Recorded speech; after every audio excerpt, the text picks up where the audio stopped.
எல்லாரோட வாழ்க்கையிலும் ஒரு மாற்றம் வேண்டும்.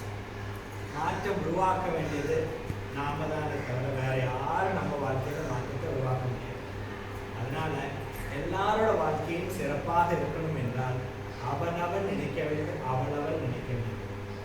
இந்த உலகத்தில் நான் பெரியவன் அவன் சிறியவன் என்றது கிடையாது. அவள் பெரியவள் இவள் சிறியவன். எல்லோரும் வளர்ந்து வர வரும் அந்த காலகட்ட வயசில் பெரியவங்க சிறியவங்களா இருக்கலாம். ஆனால் இந்த சமூகத்தில் நாம் அனைவரும் ஒன்றாக தான் இருக்கிறோம், ஒரே போல தான் வரும். அதனால அவனவன் முயற்சி அவனவன் கைதி.